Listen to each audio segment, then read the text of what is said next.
Ketika itu, hari pun mulai terang. Si Algojo memerintah tahanan untuk dijadikan sebuah target latihan tombak tentaranya. Ya Allah, aku tersanggup ya Allah. Singkat cerita, mereka dibawa oleh sang kapten ke sebuah lapangan untuk dijadikan bahan percobaan tombak atau panah. Akhirnya, satu persatu dari mereka dipaksa untuk berlari dengan diberi hadiah siapa yang kena maka akan lolos. Padahal sebenarnya mereka dijadikan objek latihan tombak sampai mati. Dan jika ada yang berhasil lolos, mereka telah disediakan seorang eksekutor yang siap menghadangnya.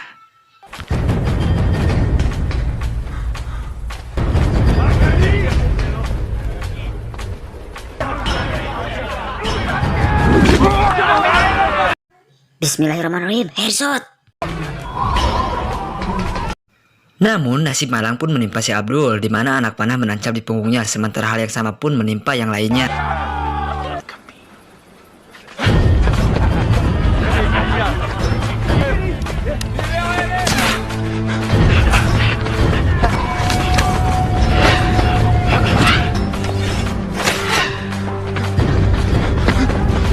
Si Jagur adalah satu-satunya yang mampu bertahan hidup meskipun sebuah anak panah memegangnya. Dengan kelebihannya, dia bisa mematahkan anak panah dan menonjoskannya ke leher eksekutor.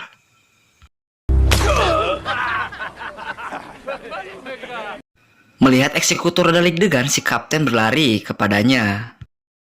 Sementara itu, dengan sisa kekuatan yang dimiliki si Jagur, dia terus menggapai sisi hutan yang dijadikan tempat pembuangan jasad dan mayat yang telah dikorbankan.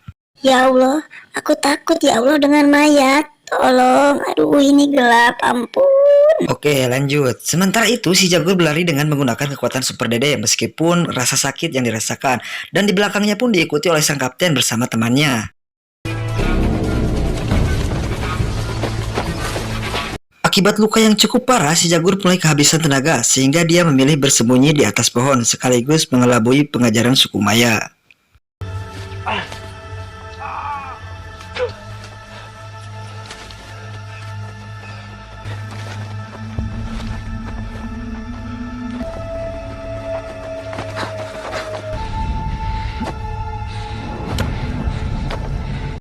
Si Jagur pun merasa lega, namun tanpa diduga ada seekor jaguar betina menatap marah ke arahnya. Aduh, ada-ada saja.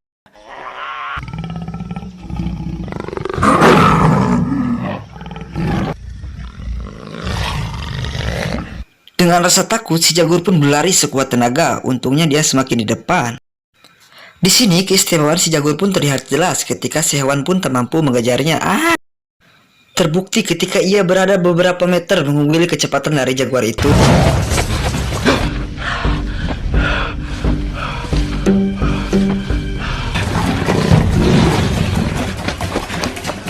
Dari arah lainnya, suku Maya pun mengejar. Dagoan, oi!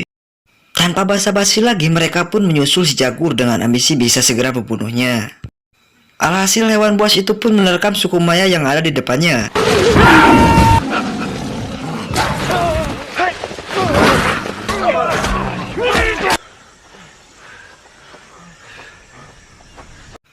Kejadian itu membuat mereka terkejut, bahkan salah satu dari mereka menyadari bahwa ada sesosok lelaki membawa jaguar seperti yang diramalkan bocah waktu lalu. Namun si kapten dengan tegas menyanggah mitos tersebut, lantas kembali mengajak suku Maya melanjutkan pemburuannya. Hayu!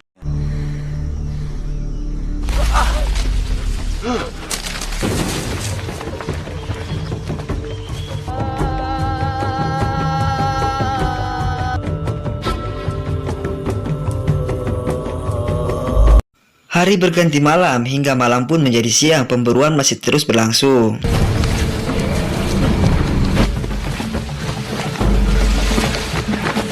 Sampai akhirnya mereka dihadang derasnya sungai dan curamnya air terjun. Si Jagur pun nekat melompatinya.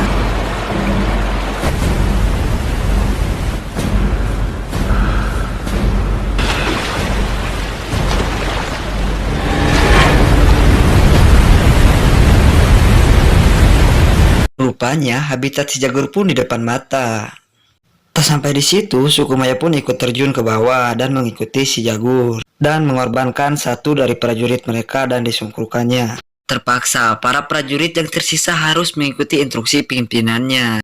Besararia tuturkan aing ka handap. Ya, Allahumma lakasumtu wa bika amantu. Wah.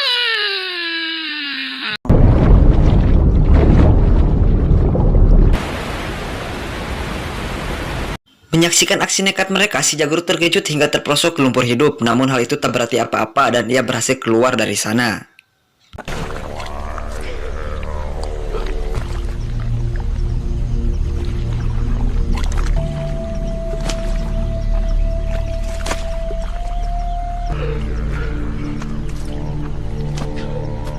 Selama berada di kawasan hutan Gunung Gadung, apapun akan dilaluinya karena dia adalah jaguar pau, di mana jiwanya telah benar-benar menyatu dengan hutan Gunung Gadung. Agak lebay juga si anjing. Dari situ si Jagur mulai beringas dan sepertinya udah siap untuk melakukan perlawanan. Tak lama pasukan suku Maya tiba di sana. Tidak tanggung-tanggung, mereka disambut dengan lemparan granat ala-ala jaguar pau. Alhasil mereka papuket melihat gempuran serangan penyengat yang bernama Jepangnya Sing Sung Deng Tai. Kalau menurut Kapten Rap Entertainment menyebutnya itu dengan odeng. Anjing kok odeng? Tawon maksudnya.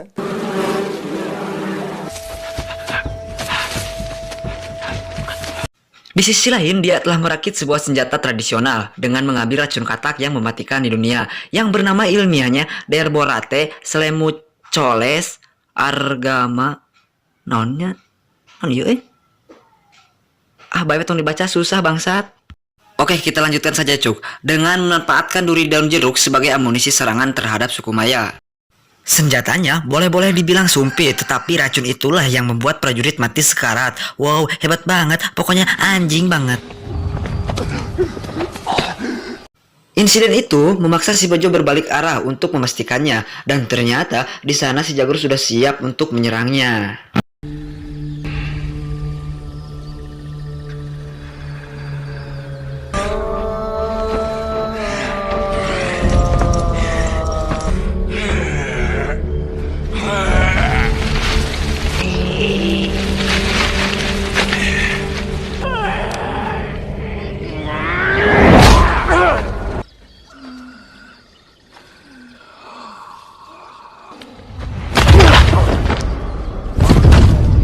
Di tempat itu, akhirnya si Bejo dibinasakan. Dengan penuh haru, si Jagur mempersembahkan kepada sang ayah yang sudah berada di alam sana.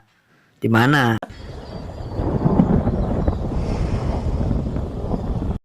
Deras hujan menyadarkan si Jagur akan istri dan anaknya. Lantas, dia pun berlari ke arah lorong untuk menemui mereka di sana. Ternyata, mereka masih bertahan hidup di sana meskipun kondisi kandungan semakin membesar dan curahan hujan mulai meredam bagian tubuh mereka.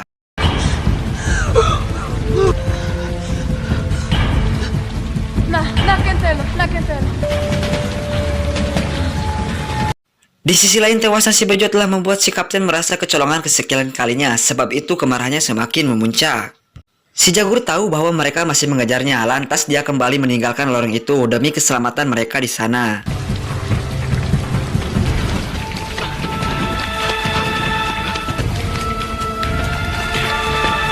Tiba di suatu tempat, si kapten datang langsung melesatkan anak panahnya. Sial, dia tidak tahu bahwa ternyata si Jagur telah mempersiapkan sebuah perangkap mematikan, yaitu perangkap babi waktu itu.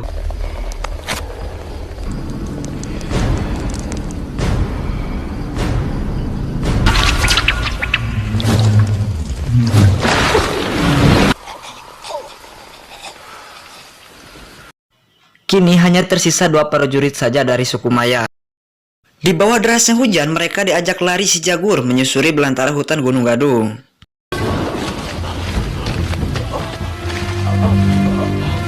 Sementara air di lorong semakin menaik hingga merendam hampir seluruh tubuh seorang ibu yang sedang berjibaku menyelamatkan anak sulungnya.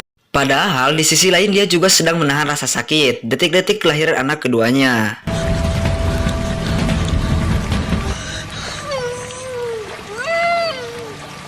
Sedangkan, pedih luka yang menjalar di tubuh si Jagur mengakhiri pelariannya di tepi pantai. Namun anehnya si Memun dan si Mimin malah memperhatikan segerombolan jamet yang datang dan menghampirinya. Apa itu bro? Wow, jamet.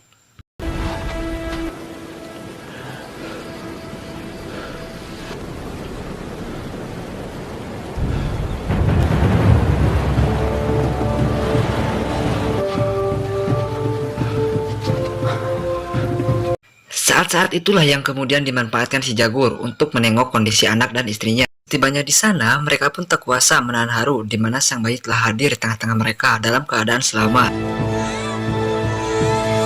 Ceritakan beberapa minggu setelahnya, kapal itu masih terlihat bersandar di sana, sementara kedatangan mereka bermaksud membawa suku Maya, sekaligus menjadi titik awal peruntuhan peradabannya.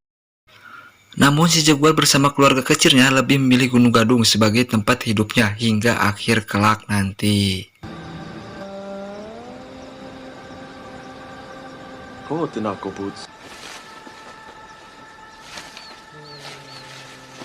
Tamat ending yang sangat mentapirkan.